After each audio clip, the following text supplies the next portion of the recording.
खुद की कमजोरी को छुपाने के लिए कुछ ऐसे दावे करता है जिनका सिर और पैर नहीं होता।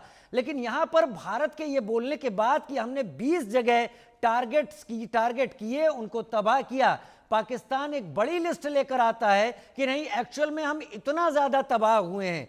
ये कुछ समझ में नहीं आ रहा, उतर नहीं रहा गले के अंदर, पाकिस्तान कहना क्या चाहता है।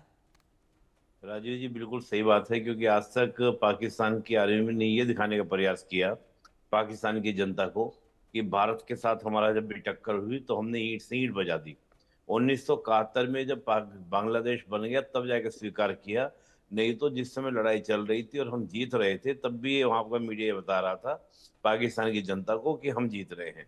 65 का अगर आप वोट देखें तो उनकी किताबों में आज भी ये पढ़ाया जाता है कि 65 का जो वोट है वो पाकिस्तान जीता है, ना कि भारत।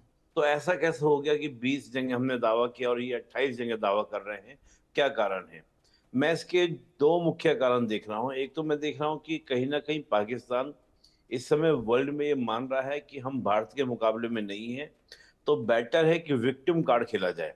विक्टिम कार्ड क्या कि हमको मार दिया गया है, हमको बहुत परेशान किया जा रहा है भारत के द्वारा, प्लीज हमारी सिक्योरिटी करो, हमारी रक्षा करो। और साथ ही मुझे ऐसा लग रहा है कहीं ना कहीं दो तीन चीजें आपने देखा होगा। कल रशिया के विदेश मंत्री ने कहा कि अफगानिस्तान को अमेरिका जो है वो नाटो में शामिल करना चाहता है।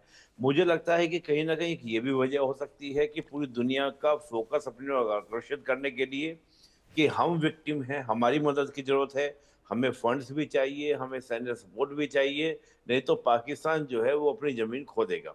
एक तो मुझे ये रीजन लगता है कि विक्टिम कार्ड जैसा। दूसरा मुझे जो सबसे बड़ा कारण लगता है कि पाकिस्तान की आर्मी की ये साजिश है, पूरी पूरी साजिश क्यों है? पाकिस्तान की आर्मी चाहती है कि उसका डिफेंस बजट बढ़ाया जाए, यानी कि जो पाकिस्तान की सरकार है वो क्या करे, आर्मी का डिफेंस बजट बढ़ाए। और अगर ऐसा डोजियर वो पब्लिक के सामने रखते हैं, पूरी दुनिया के सामने रखते हैं, तो पब्लिक को भी ये बात समझाने में आसानी होगी कि देखो भारत ने 28 शहरों पर हमला किया है और अगर हमारा डिफेंस बजट नहीं बढ़ा तो हम आपको सिक्योरिटी देने में सक्षम होंगे। भारत जब चाहे जहां जाके मारेगा। अब ऐसा नहीं कि पाकिस्तान की आर्मी को पाकिस्तान की जनता से लव उभर गया है, सिक्योरिटी की फीलिंग आ गई है। क्योंकि आप जानते हैं पाकिस्तान की आर्मी को जितना फंड मिलता है उससे आधा तो वो लोग अपनी जेबों में भरते हैं और आधा क्या करते हैं, डिफेंस में खर्च करते हैं। तो मुझे लगता है कि कहीं ना कहीं या तो जो आर्मी के बड़े बड़े जनरल्स हैं वो इस बात को समझ रहे हैं कि आगे अगर मुकाबला होगा तो हमारी जमीनें नहीं रहेंगी, हम बेटर है कि बाहर इन्वेस्टमेंट वगैरह करके अच्छा खासा फंड निकाल कर हम बाहर कहीं सेटल हो जाएं।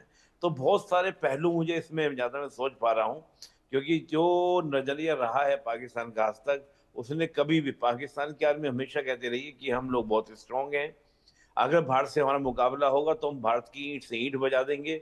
वो आर्मी आज इस प्रकार के डोजियर पर परमिशन दे रही है, अनुमति दे रही है, तो निश्चित रूप से ये कहीं ना कहीं एक बड़ी साजिश की, यहाँ पर मुझे क्या ना एक बात नजर आ रही है कि बड़ी साजिश की। दूसरा, अमेरिका और चीन, इन दोनों के माध्यम से भी कहीं ना कहीं अपने आप को संतुलित करने की। देखिए, मैं हमेशा बोलता आया हूँ कि पाकिस्तान की जो लोकेशन है ना, वो पूरे एशिया का एक तरीके से चौराहे की तरह मैं इसको देखता हूँ कि जहां पर बैठकर आप एशिया के ऊपर क्या कर सकते हैं, नजर रख सकते हैं। तो पाकिस्तान उस लोकेशन की इंपॉर्टेंस को दिखाकर कहीं ना कहीं विदेशों से, चाहे वो आईएमएफ के द्वारा फंडिंग हो, वर्ल्ड बैंक के द्वारा हो, और देशों की फंडिंग हो, उनको भी लेने का प्रयास कर रहा है कि हमारी अस्थिरता या हमारा बिखरना, हमारा टूटना आप लोगों के लिए नुकसानदायक होगा, तो हमें फंडिंग करो, हमें सेव करो, उस तरह का नजरिया। तो कहीं ना कहीं पाकिस्तान स्वीकार करे कि भारत और हमारे बीच में सैन्य और पैसे के मामले एक बड़ा गैप आ गया है, जिसको हम अपने बूते हुए पाट नहीं सकते हैं। तो मैं इसको इस तरीके से इसको मैं देख पा रहा हूँ चीजों को। इस तरीके से आप इसको देख पा रहे हैं। इस बीच हमारे साथ मंजू सेठ, पूर्व राजनयिक, भी जुड़ गई हैं। सोहेल काजमी मेरे साथ इस वक्त लगातार बने हुए हैं।